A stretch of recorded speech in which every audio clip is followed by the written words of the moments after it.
Dia 21 de abril, comemoramos o feriado de Tiradentes. Hoje estou aqui no Colégio Atenas e falo agora com Paulo Roberto. Professor Paulo Roberto, professor de História, conte para mim, quem foi Tiradentes? Tiradentes, o alferes José Joaquim da Silva Xavier, foi um participante da Inconfidência Mineira.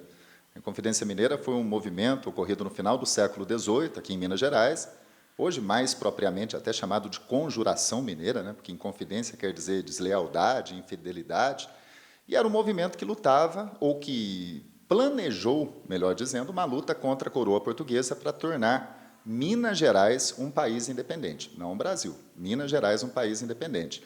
O Tiradentes foi um alferes da cavalaria por algum tempo, né? Na juventude havia sido dentista prático, foi criado com um tio que era dentista, por isso chamado pela alcunha de Tiradentes, foi um dos participantes da Inconfidência Mineira e o único condenado à morte.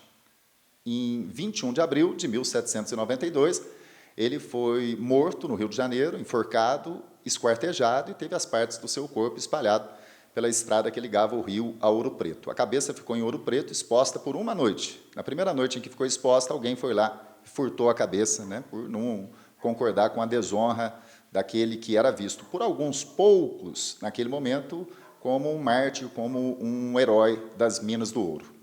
E uma curiosidade, quanto tempo que Tiradentes demorou a ser reconhecido como herói?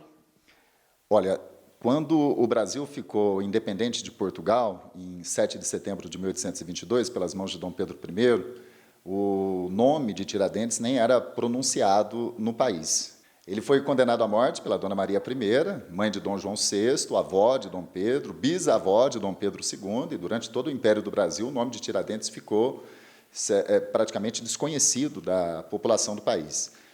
Foi a partir do momento que surgiu o movimento republicano, por volta de 1870, 1871, com a publicação do Manifesto Republicano, que o nome de Tiradentes voltou a ser comentado, né, discutido, e, posteriormente, à proclamação da República, em 15 de novembro de 1889, o ministro da Justiça, o primeiro-ministro da Justiça da República Brasileira, que foi o Campos Salles, que conhecia a história de Tiradentes, conta-se, inclusive, que ele tinha um busto de Tiradentes, um retrato pintado de Tiradentes em casa, ele procurou resgatar a figura desse personagem histórico. Foi a partir desse momento, né, lá nos anos iniciais da nossa República, no final do século XIX, que Tiradentes foi elevado à condição de herói nacional, devido a essas características que eram interessantes para a jovem república, militar, brasileiro e republicano. A partir desse momento, foi criada a iconografia de Tiradentes.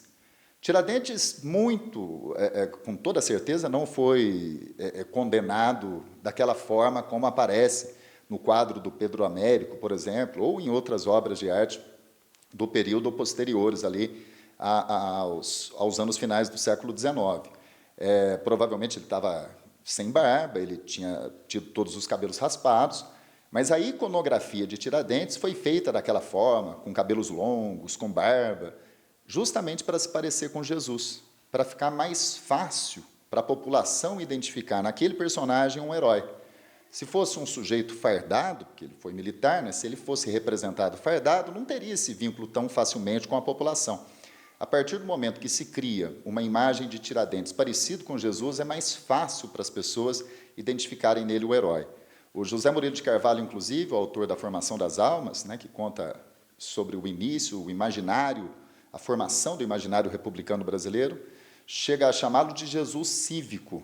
É como se fosse um Jesus, o nosso Jesus, mas não um Jesus religioso da teologia, um Jesus cívico, né? Um líder cívico, um líder político que foi representado daquela forma justamente para se parecer com Cristo.